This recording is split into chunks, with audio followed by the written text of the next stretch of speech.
네, 반갑습니다. 여러분도 함께하게 돼서 기쁘고요. 오늘 저는 청년과 다음 세대를 어떻게 되찾을 것인가에 대해서 저의 고민을 나누고자 합니다. 저는 25년째 사역을 하고 있고요. 어린이 사역, 청소년 사역, 청년 사역, 또 교구 사역, 그리고 이제 담임 목회자로서 6년 차로 계속 사역하면서 다음 세대와 청년에 대해서 계속 관심을 가지고 연구하고 있습니다. 오늘 저의 고민을 나누면서 여러분과 함께 어떻게 하면 정말 우리 오늘 이 시대 교회가 미래를 열어갈 수 있을까, 그것에 대해서 함께 고민해 봤으면 좋겠습니다. 여러분, 한국 교회 어떻게 생각하십니까? 한국 교회가 앞으로 계속해서 어떤 모습으로 변해갈지 여러분은 상상이 되십니까? 저는 한국 교회를 계속해서 고민하면서 이대로 가다가는 정말 심각하다라는 고민을 해보게 됩니다. 그러면서요, 여러분과 함께 오늘 저는 고민을 사실 던져주고 싶어요. 제가 25년 동안 사역하면서 저는 많은 경험한 것 중에 하나는 다음 세대가 계속 무너져 내리는 것, 청년이 계속 무너져 내리는 것, 장년이 계속 무너져 내리는 것들을 계속 경험을 했었는데요. 여러분과 함께 그래서 어떻게 하면 우리가 이 시대를 열어갈 수 있을까를 고민하면서 먼저 176, 200을 먼저 여러분에게 띄워주고 싶습니다. 이게 뭘까요? 176은 제가 약자로 표현했는데 지난 10년 동안 한국교회를 떠난 숫자입니다. 176만 명이 떠났습니다. 100명이면 자립교회죠. 그런데 100명 자립교회 17,600개가 없어진 셈이에요. 자, 그런데 더 심각한 것은 앞으로 10년 동안 200만이 떠날 수 있다라는 거죠. 자, 그러면 어떻게 해야겠습니까? 우리가 기본이 무엇인지, 본질이 무엇인지 더 철저하게 확인할 필요가 있는 것이죠. 광야라는 코로나를 지나오면서 교회마다 영적 체질을 확인했습니다. 그래서 영적 체질이 어디에 있는가를 확인했는데, 저도 지금 화면에 나온 데는 제가 학부에 공부하는 신학대학의 산 위에 제가 직접 그 십자가 기도단을 만들고 기도했던 저 자리에 가서 하나님, 이 코로나 시대 그리고 앞으로 미래를 어떻게 열어가면 좋겠습니까? 진지하게 질문하는 시간을 가졌었습니다. 그때 하나님께서 제게 주신 마음은 청년과 다음 세대를 정말 살리고 싶으냐? 그렇다면 너의 목회 철학 먼저 확인해라. 그래서 그 자리에서 기도하면서 하나님께서 제게 청년과 다음 세대를 향한 목회 철학을 주셨는데 바로 이 말씀입니다. 한번 같이 읽어볼까요? 예수께서 온 갈릴리에 두루 다니사 그들의 회당에서 가르치시며 천국 복음을 전파하시며 백성 중에 모든 병과 모든 약한 것을 고치시니 Teaching, Preaching, Healing. 여러분, 코로나 시기지만 이 세 가지가 계속 됐다라면 건강한 거예요. 근데 코로나라고 해서 이 세 가지가 이루어지지 않았으면 문제가 있는 거죠. 앞으로도 마찬가지입니다. 코로나 이후에 어떤 문제가 생겨도 Teaching, Preaching, Healing이라는 이 기본, 이 본질에 정말 충실하면서 계속해서 나아갈 수만 있다라면 교회는요, 언제나 세상에 희망으로 존재할 수 있을 겁니다. 자, 그렇다면 우리가 청년과 다음 세대 사역의 기초가 뭘까? 우리의 정말 목회 철학의 가장 기본에 둬야 될 게 뭐겠습니까? 계속 예전에 강사님들이 강조한 것처럼 말씀과 기도예요. 차이가 뭔지 아세요? 확신의 차이예요. 이 말씀이 정말 변화시킬 수 있다라고 실제로 믿는 것과 믿지 않는 것의 차이. 이 기도를 통해서 성령의 인도함을 실제로 받는다라고 확신하고 실제로 받는 것과 그냥 성령의 인도하심 없이 내 힘과 내 지혜와 내 능력으로 사역하는 그 차이가 있죠. 이것이 스피릿의 문제라면 스킬의 문제에 있어서는 과거에는 관리만 해도 되는 시대였습니다. 또 어떤 의미에서는 학생들을 관리하고 성도들을 관리했어요. 그러나 지금 세대는 전혀 달라졌죠. 그럼 뭡니까? 관심과 관계를 세워야지 통하는 거라는 거죠. 그러니까 관리식으로 해가지고는 전혀 다음 세대를 변화시킬 수 없다라는 것입니다. 자, 그렇다면 우리는 이러한 질문을 던져볼 필요가 있습니다. 만약 바울이 이 시대에 사역한다면 어떤 사역을 할까? 더 근본적으로 예수님께서 이 시대에 와서 사역을 하신다면 어떻게 사역을 하셨을까? 여러분 어떨 것 같아요? 여러분 바울이 사역하던 로마 시대를 자세하게 한번 공부해 보시면요, 오늘 우리 시대와 너무나 유사점이 많다라는 것을 발견합니다. 그런데 오늘 이 시대의 복음 전파 사역을 하는 것이 훨씬 쉬울까? 아니면 바울 시대에 사역하는 것이 훨씬 쉬울까? 저는 여러분에게 스스로 답해 보라고 하고 싶습니다. 바울에게 있었던 것은 예수님과의 인격적인 만남이었고 성령의 실제적인 충만과 성령의 인도하심, 이것이 있었습니다. 이것을 다른 말로 하면 영적 야성이에요.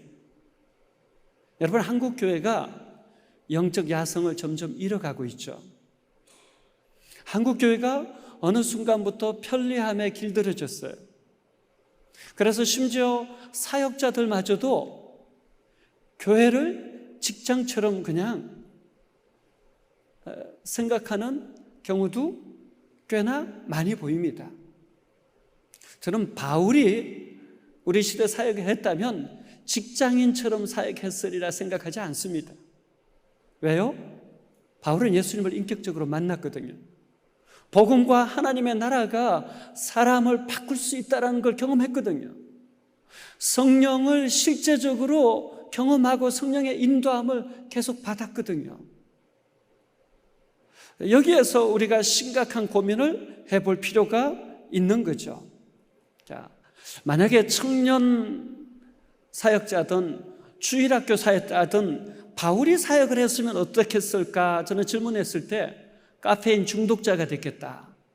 여기서 카페인은 우리가 먹는 커피 카페인을 말하는 것이 아니라 카페, 페이스북, 인스타의 약자예요.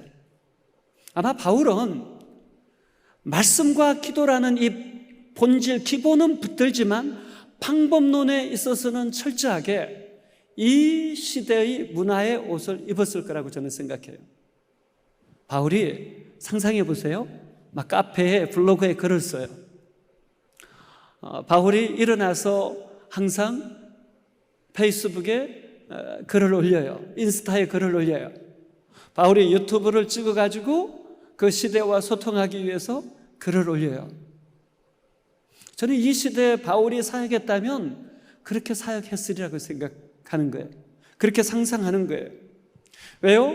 모든 길은 바울 시대에는 로마로 통했던 것처럼 오늘 우리 시대 모든 길은 SNS로 통하고 있지 않습니까?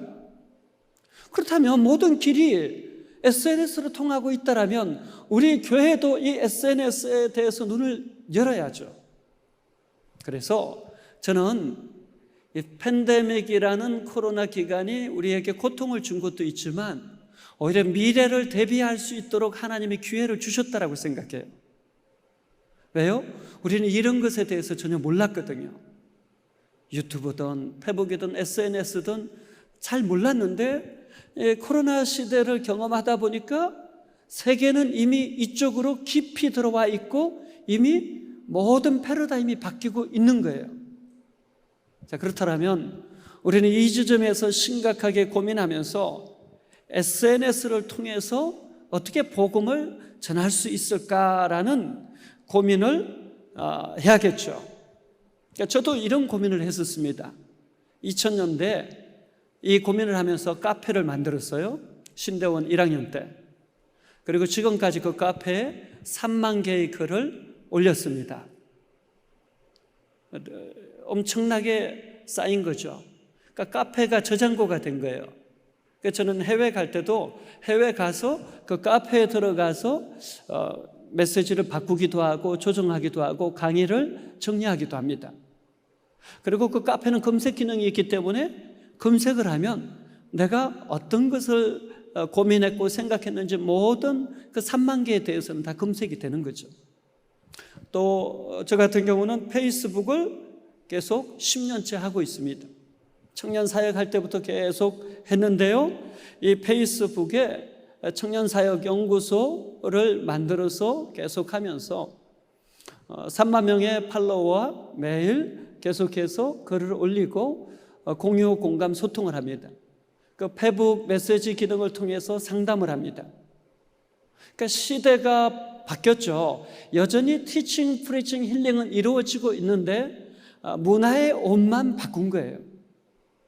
그래서 청년사역연구소 페이스북 페이지를 가면 그곳에 매일 글을 올리고 있다는 걸 발견할 거예요. 왜요? 저는 바울 사도라면 이 시대에 SNS를 통해서 복음을 나누었다라고 생각하기 때문에 그 작업을 계속해서 하는 거죠. 유튜브도 마찬가지예요. 저는 사실 유튜브를 하지 않다가 코로나를 맞이하자마자 바로 유튜브를 시작했어요. 왜냐하면 이 유튜버야말로 새로운 복음 전파의 길이라고 확신했기 때문에, 유튜버야말로 교회의 방송국을 가지고 있는 것과 같은 기능이죠. 우리 교회 성도님만 봅니까? 아니요.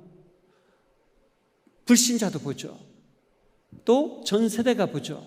또 24시간 언제나 어디서나 접근 가능하죠. 세계 어디서나 다 들어올 수 있죠. 그러니까 이 유튜버 자체를 전도와 양육훈련, 선교의 방법으로 전체적으로 사용하고 있는 거죠. 줌도 마찬가지죠. 저는 코로나가 터지자마자 바로 줌으로 제자 훈련을 했습니다. 언제 어디서나 다 접근 가능했죠. 또 코로나 때 저는 3년 동안 전체 교구 신방을 하던 것을 2달이나 3달에 한 번씩 전체 교구 신방을 다 할 수 있었어요. 왜요? 줌이라는 도구를 통해서 구역별로 계속 삶을 나누고 기도 제목을 나누고 기도하고요.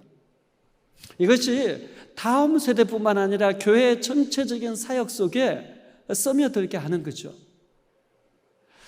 여러분, 우리는 이 시대에 조금 더 과감하게 선교적 접근을 할 필요가 있습니다. 그래야지 우리 시대에도 복음은 적절하게 전파될 수가 있는 것이죠. 자, 저는 청년들과 계속 소통하면서 청년들이 어떤 교회로 가는지를 정리해 봤습니다. 예수님이라면 어떻게 하실까를 고민하는 교회, 중요한 직분을 맡을수록 좀 겸손해지는 교회, 하나님의 시선을 의식하는 교회, 성경을 삶으로 살아내고 소화시키고자 씨름하는 교회, 말이 아니라 삶으로 가르치는 목회자, 그런 목회자를 존중하는 교회, 맹신하는 신앙이 아니라 성경적인 고민을 하는 교회, 기복신앙이 아니라 하나님의 나라와 의를 추구하도록 돕는 교회, 이런 교회. 그러니까 코로나 이후에 실험해야 될 것은 교회 체질, 교회의 영적 토양에 대해서도 고민을 해야 한다는 거예요. 왜냐하면 아무리 와도요, 체질이 바뀌지 않고 토양이 바뀌지 않으면 싹이 트지 않고 자라지 않고 꽃이 피지 않습니다. 다음 세대도 마찬가지고 기성세대도 마찬가지죠. 자, 그렇다면 청년과 다음 세대 어떻게 할 것인가? 여러분, 아둘람굴을 기억할 겁니다. 빚진 자, 환난당한 자, 마음이 원통한 자들이 아둘람굴에 모였죠. 그리고 미래를 열어가는 중심 세력이 되었습니다.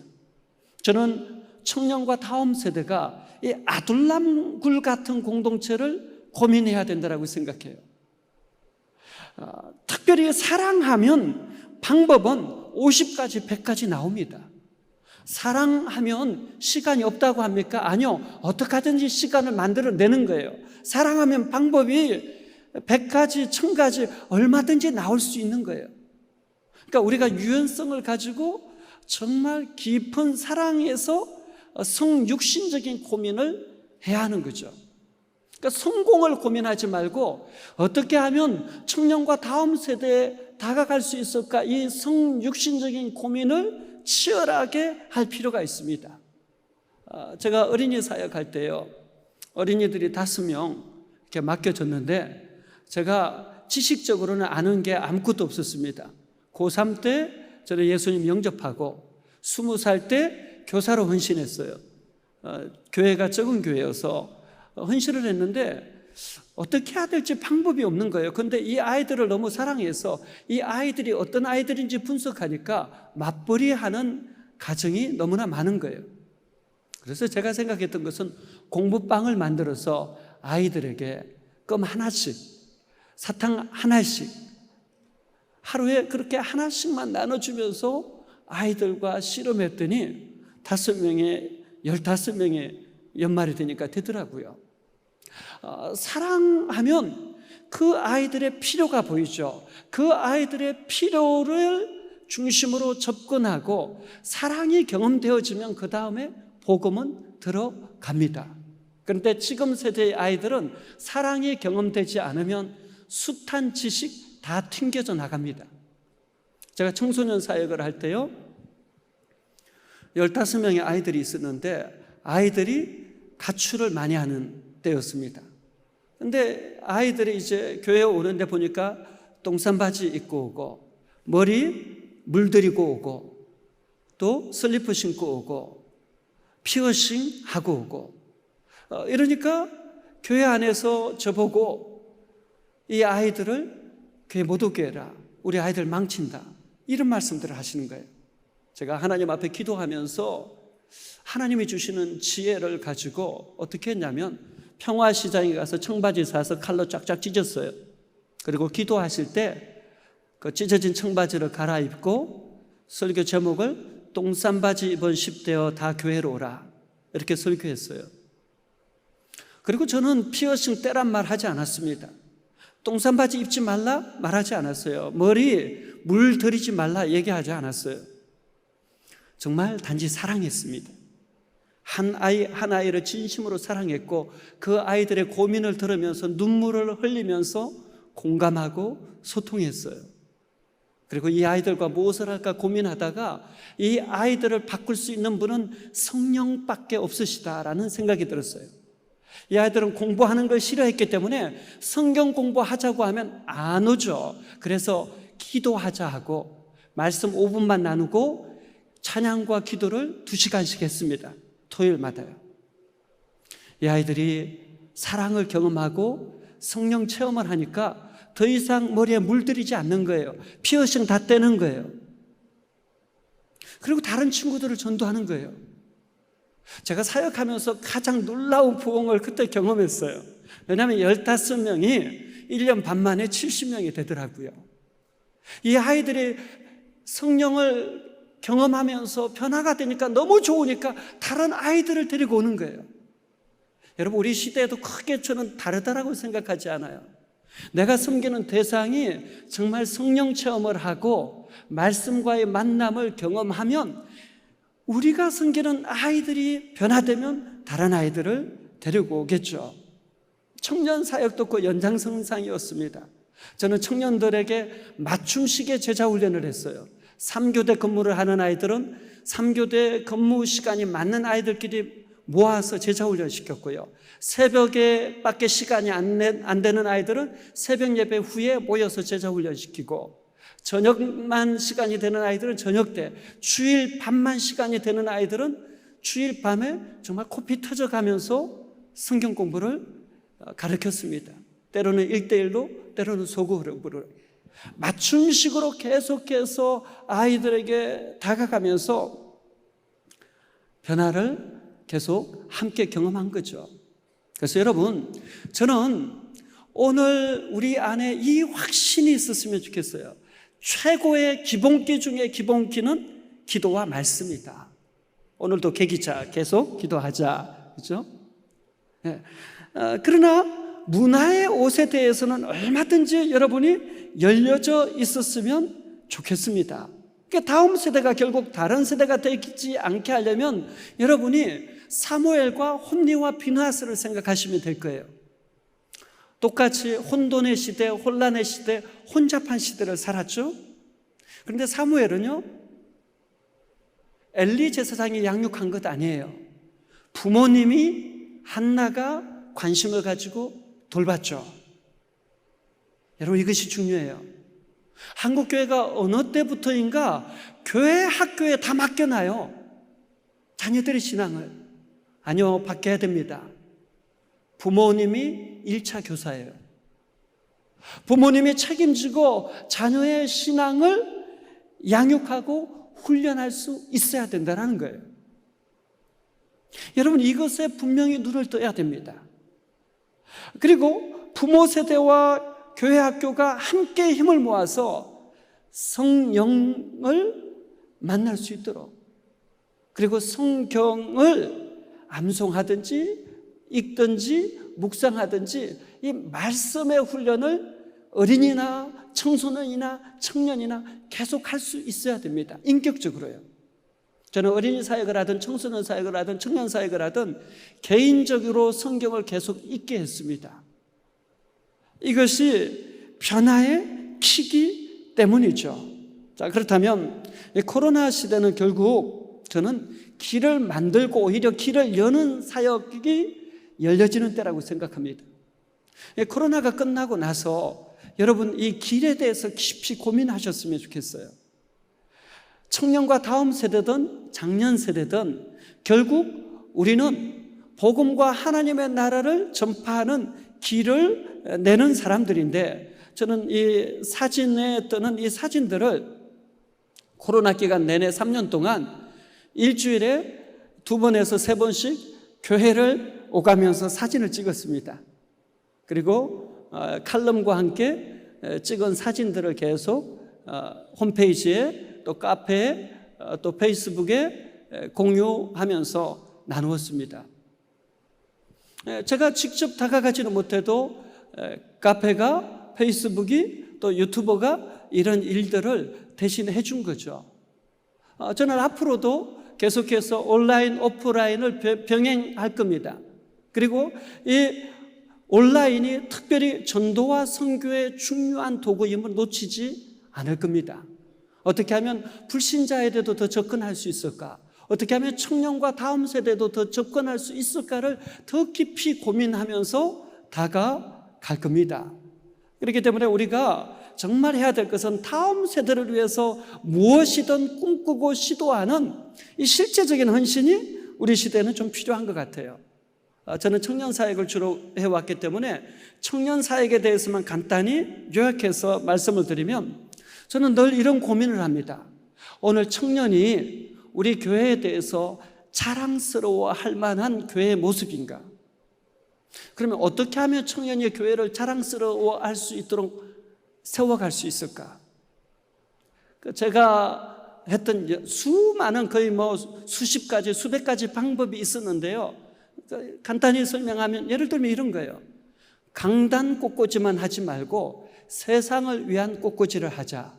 그래서 교회 앞에서요, 코스모스, 또 철쭉꽃, 또 해바라기꽃, 최근에는 곽꽃, 이 바깥을 꽃으로 아주 예쁘게 세상을 위한 꽃꽂이를 한 거예요. 저는 그거 하나님이 강단에 한 거 못지않게 영광 받으신다라고 믿거든요. 그러니까 이곳이 자연스럽게 지역사회에 소문나서 꽃의 명소가 되는 거예요. 그러면서 이 교회는 세상을 향해서 열려져 있구나. 그리고 저희 교회를 지역사회 공청회 장소로 빌려드립니다. 모임 장소로 빌려드립니다. 음악회 장소로 빌려드리는 거죠. 그래서 불신자도 드나드는 자연스러운 공간이 될 수 있도록 공간을 어떻게 하든지 공유하려고 실험하는 거죠. 그런 실험들을 계속 할 뿐만 아니라 저는 청년 사역의 경험을 살려서 담임 목회자가 되자마자 당회 장로님들을 설득해서 바로 청년 재정을 독립시켰습니다. 너희들이 낸 11조 너희들이 사용해. 대신에 조건이 있어. 예수님이라면 어떻게 하실까를 고민하면서 예수님의 이 시대 속에, 이 지역 사회 속에 어떻게 하셨을까를 고민하면서 너희들의 재정의 50%는 바깥으로 좀 흘려보냈으면 좋겠다. 우리 아이들 너무 잘해요. 그러니까 청년부 재정이 1200에서 1500 원래 지원을 했었는데 지금은 교회에서 지원하지는 않습니다. 청년들이 11조 낸 것이 3천에서 4천만 원 정도 되기 때문에 그걸 가지고 예수님이라면 어떻게 하실까를 고민하면서 하는 거예요. 그러니까 헌금 훈련이 자동적으로 될 뿐만 아니라 본인들이 꿈꾸는 예수님이라면 어떻게 하실 것인가 이 일을 실험하고 시도하는 거예요. 어른들이 그것에 대해서 재정권이 청년부에 전부 있으니까 간섭하지 않아요. 그리고 또 청년들에게 담임 목사인 제가 이야기해도 3년 동안 3번은 거절할 수 있는 권한을 줬습니다. 제가 부탁을 해도 청년들이 생각해서 목사님 이것은 아닌 것 같아요 라고 하면 거절해요. 저는 3년 동안 그렇게 할 수 있는 권한을 줬습니다. 저희 청년도 그래서 제가 어떤 의견을 내면 잘 거절합니다. 제가 기분 나쁠까요? 아니요, 전혀 그렇게 생각하지 않아요. 왜 청년들이 거절했는지 고민하면서 들어봅니다. 그래서 공유, 공감, 소통하려는 노력을 멈추지 않고 계속해서 해가는 것이죠. 사랑하는 여러분, 만약에 교회들이 그렇게 계속해서 한다면 변화가 있을까요? 없을까요? 변화가 있죠. 그러니까 이 코로나 기간을 지나고 힘든 시간들을 지났지만 정말 이 기간들을 지나면서 배가 되는 변화들이 일어나더라고요. 자, 여러분, 그렇다면 청년과 다음 세대를 되찾기를 정말 원한다면 여러분이 무엇을 고민해야 되는가? 168분의 1을 치열하게 고민하세요. 168이 뭡니까? 하루에 24시간 곱하기 7입니다. 우리 다음 세대들이, 우리 자손들이 교회에 와서 일주일에 168분의 1시간 보내가지고 변화된다라고 믿으세요? 아니요. 그렇지 않아요. 그래서 교회와 더불어 가정에서 함께 신앙유산의 전수를 위해서 1차 교사가 되어서 실험하셔야 합니다. 그리고 이 청년과 다음 세대에게 하나님 경험을 체험할 수 있도록 또 평일 사역을 강화하고 가정 사역을 강화하고 SNS 사역을 강화할 필요가 있습니다. 청년과 다음 세대 사역은 여러분 모든 세대 사역에 최우선합니다. 저는 앞으로 10년 동안 200만이 줄 수 있다고 했죠. 그렇다면 그 역으로 가려면 어떻게 하겠습니까? 역으로 가려면요 간단합니다. 여러분 돈사지 이걸 기억하세요. 돈사지, 돈 재정 지원하셔야 됩니다. 재정의 20%는 다음 세대를 위해서 저는 교회들이 10년 동안 썼으면 좋겠어요. 저도 6년 동안 한 해도 빠짐없이 계속해서 교육부 예산은 20%씩 정말 힘들 때는 10%씩 계속해서 올렸습니다. 그래서 지금은 20%가 넘게 다음 세대를 위한 청년과 다음 세대를 위한 예산이 사용되고 있죠. 또 뭡니까? 사람. 과거에는 교사 교육만 했더라면 교육자들에게 좋은 세미나를 계속 보내서 계속 학습하게 해야 돼요. 그리고 부모 교육을 꼭 세미나로 만들어서 부모 교육과 교사 교육이 같이 가도록 해야 됩니다. 그래야지 교회가 새로운 미래를 열어갈 수 있습니다. 지지는 뭡니까? 지원, 지지, 돈사지. 지원하고 지지하라는 거예요. 밥, 커피 사고, 치킨, 피자 사고, 교육자, 교사, 청년과 다음 세대에 자꾸 재정을 흘려보내야 돼요. 저는 제 목회비의 30% 이상은 다음 세대를 위한 일에 흘려보냅니다. 치킨 사주는 거, 피자 사주는 거, 밥 사주는 거, 커피 사주는 거. 왜요? 담임 목사인 제가 앞장서야죠. 제가 먼저 이 아이들의 눈높이로 다가가야 되고, 맞춤식으로 다가가야 되고, 성육신적인 자세를 보이지 않는다라면 말짱 변화는 일어나지 않겠죠? 그 실험들을 같이 해봤으면 좋겠습니다. 그래서 청년과 다음 세대 사역이 최우선시 됐으면 좋겠고요. 끝으로 정말 청년과 다음 세대를 되찾기를 원한다면 하세, 하나님 나라와 복음 빼고는 다 바꾸는 작업을 하시라는 거예요. 특히 방법론에 있어서는 얼마든지 문화의 옷을 계속 갈아입으셔야 됩니다.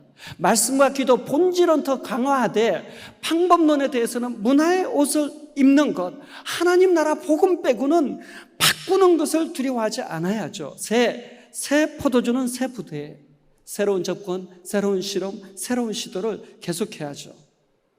그래서 저는 사무실을 방송실처럼 유튜브를 찍고 줌을 하는 공간으로 참 많이 사용을 했고요. 또 제자 훈련을 하는 공간으로 사용을 하고, 다음에 카페를 사무실로 활용해서 교회 안에 모든 자료를 카페에 나만 보기 기능, 또는 교역자만 보는 기능, 또 전도사님들만 보는 기능, 그걸 설정해가지고 실제로 카페를 사무실로 사용하고 있습니다. 그리고 페북을 상담실로 사용하고요. 그러면서 저의 결론은 결국은 사람이다. 인적 자원, 물적 자원, 꿈의 항해를 지금 당장 시작해서 10년 동안 미치도록 한다라면 분명히 미칠 수 있을 거예요. 청년과 다음 세대를 살려낼 뿐만 아니라 우리가 섬기는 교회가 더 젊어지고 생명력 있고 역동성이 있을 거라고 저는 생각합니다. 그러나 불광불급, 미치지 않으면 미칠 수 없다. 30년 동안 투자해야 된다라고 말만 하고 행동하지 않으면 아무런 변화가 없을 거예요. 여러분 꼭 기억하세요. 결국 사람입니다. 담임 목회자가 변해야 되고요, 교육자가 변해야 되고, 교사와 부모 세대가 함께 변해가야 되고, 우리의 모든 결정에는 청년과 다음 세대를 고려하는, 배려하는 그들의 눈높이에서 계속 결정을 해간다라면, 여러분 복음과 하나님의 나라는 이 SNS를 통해서 또 다양한 방법을 통해서 분명 우리 세대에도 힘있게 세워져 갈 줄 믿습니다. 여러분의 귀한 사역을 응원합니다. 감사합니다.